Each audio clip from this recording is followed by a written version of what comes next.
ತಾರೀಕಿದ್ದಿರಬೇಕು. ಹೋಗು ಹಳಕಟ್ಟಿ ಅವರು ಇಲ್ಲೇ ಹುಟ್ಟಿದ್ದು, ಧಾರವಾಡದಲ್ಲಿನೇ. ಅವರು ಕಾಮನ್ಕಟ್ಟಿ ದಾಟೆ ಅವ್ರ ಮನೆ. ಅವರ ತಮ್ಮನ ಮಗ ಇವತ್ತದ ಇನ್ನೂ SB ಹಳಕಟ್ಟಿ ಶಾಂತಪ್ಪ ಅಂತೇಳಿ. ಅವರು ಮನೆ ರೆನೋವೇಷನ್ ಮಾಡಿದ ಮೇಲೆ ಅವತ್ತು ಕಾರ್ಯಕ್ರಮ ಕರೆದಿದ್ರು. ನಾನು ಕಲಬುರಗಿ ಅವತ್ತು ನಮ್ಮ ಸ್ನೇಹಿತರು ಶಿವಶಂಕರ ಹಿರೇಮಠದ 3 ಜನ ಹೋಗಿದ್ವಿ ನಾವು. ಅವತ್ತು ಕಲಬುರಗಿ ಇಷ್ಟು ಆಪ್ತವಾಗಿ ಹೇಳಿದ. ಅವರು ಎಲ್ಲಾ ಸಂಪುಟಗಳನ್ನು ತೆಗೆದಿಟ್ಟಿದ್ರಲ್ಲಿ. ಆಮೇಲೆ ನಮ್ಮನ್ನು ಸನ್ಮಾನ ಮಾಡಕ್ಕೆ ಬಂದರು ಅವರು, ಹಳಕಟ್ಟಿ ಕುಟುಂಬದವರು. ಹಳಕಟ್ಟಿ ಅವರ ತಮ್ಮನ ಮಗ. ಅವ್ರಿಗೆ ವಯಸ್ಸಾಗಿದೆ, 80, 85, 90 ವಯಸ್ಸು ಅವರಿಗೆ. ಇವ್ರು ಹೇಳ್ದ, ನಮ್ಮ ಸನ್ಮಾನ ಬೇಡ. ಅವತ್ತೇನ ನನಗೆ ನೆನಪದ ಅದು. ಸನ್ಮಾನ ಬೇಡ ಸರ್, ಯಾಕ್ರಿ ಶಾಲು ಹಣ್ಣೆಲ್ಲ ತಂದು, ಬೇಡ ನಮ್ಮ ಸನ್ಮಾನ ಬೇಡ. ತಕ್ಷಣ ಅವನ ಕಣ್ಣಾಗ ನೀರು ಬಂತು. ಇವ ಮತ್ತು ಎಂದೆಂದೂ ಎಮೋಷನಲ್ ಆಗ ಅವನ ಸ್ವಭಾವನೇ ಅಲ್ಲ ಅದು. ಅವತ್ತು ಎಮೋಷನಲ್ ಆಗಿಬಿಟ್ಟ. ಅವ್ರು ಕೇಳಿದ್ರು, ಯಾಕ್ರಿ ಸರ್ ತೋಳ್ರಿ. ಇಲ್ಲ, ನನಗೆ ಪೌವ ಹಳಕಟ್ಟಿಯವ್ರ ನೆನಪಾತು.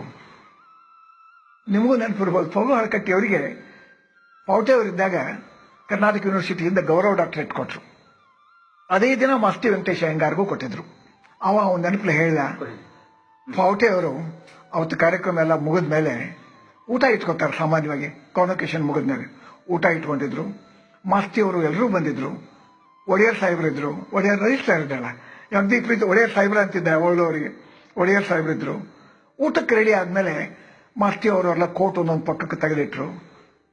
ಕೋಟ್ ಇವರು ಮಾತ್ರ ಕೋಟ್ ಹಾಕೊಂಡೇನೆ, ರುಮಾಲು ಒಳಗೆ ಶರ್ಟ್ ಮೇಲೆ ಕೋಟು ದೋತ್ರ ಹಾಕೊಂಡೇನೆ ಊಟಕ್ಕೆ ಬರಾಕತ್ತಿದ್ರು. ಸಾಹೇಬ್ರ ಕೋಟ್ ತೆಗೀಲಿ ಅಂತೆ ಒಡೆಯರ್ ಅಂದ್ರು. ಅವ್ರಿಗೆ ಸಾಹೇಬ್ರ ಅಂತಿದ್ರು. ಅಂಥ ದೊಡ್ಡ ವ್ಯಕ್ತಿ ಹಳಕಟ್ಟಿಯವರು.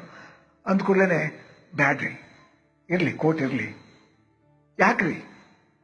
ಒಳಗೆ ಹಂಗೆ ಹರಿದೈತಿ. ಹೋಗು ಹಳಕಟ್ಟಿ ಅಂತ ಒಬ್ಬ ವಿದ್ವಾಂಸ, ಅವ್ರಿಗೆ ಡಾಕ್ಟರೇಟ್ ಕೊಟ್ಟಾರೆ. ಅವತ್ತು ಡಾಕ್ಟರೇಟ್ ಕೊಟ್ಟಿದ್ದಕ್ಕಾದ್ರೂ ಒಂದು ಹೊಸ ಅಂಗಿ ಹೊಲಿಸ್ಕೊಂಡ್ಬರ್ಬೋದಾಗಿತ್ತಲ್ಲ.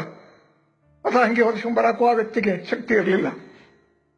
ಹೊರಗಿನ ಅಂಗಿ ಹರಿದೈತಿ, ಕೋಟ್ ತೆಗೆದ್ರೆ ಅದು ಕಾಣ್ತೈತಲ್ಲ, ಅದಕ್ಕೆ ಕೋಟ್ ಇಡೀ ಬಿಡ್ರಿ ಸಾಹೇಬ್ರೆ ಅಂದು ಹಂಗ ಊಟಕ್ಕೆ ಕೂತ್ರಂತ ಅವತ್ತು ಹೋಗು ಹಳಕಟ್ಟಿ. ಈ ಪ್ರಸಂಗ ನೆನೆಸ್ಕೊಂಡು ಕಲಬುರ್ಗಿ ಅರ್ಥ ಅವ್ನು ಹೇಳಿದ್ದು ಕೇಳಿ ಆ ಘಟನೆ ನಾನು ನೋಡಿರಲಿಲ್ಲ, ನನಗೆ ಗೊತ್ತಿರಲಿಲ್ಲ. ನಮಗೂ ಕಣ್ಣಾಗ ನೀರು ಬಂತ. ಅವತ್ತು ಜುಲೈ 5ನೇ ತಾರೀಕು ಇಲ್ಲೇ ಹೋಗು ಹಳಕಟ್ಟಿ ಅವ್ರು ಹುಟ್ಟಿದ ಮನೆಯೊಳಗೆ ಅಂತ ಪ್ರಸಂಗ ಇದು. ನನಗದು ಬಹಳ ಅವಿಸ್ಮರಣೀಯವಾದಂಥ, ಸಾಧ್ಯನೇ ಇಲ್ಲ ಮರೀಲಿಕ್ಕೆ ಅನ್ನುವಂಥ ಒಂದು ಪ್ರಸಂಗ ಅದು.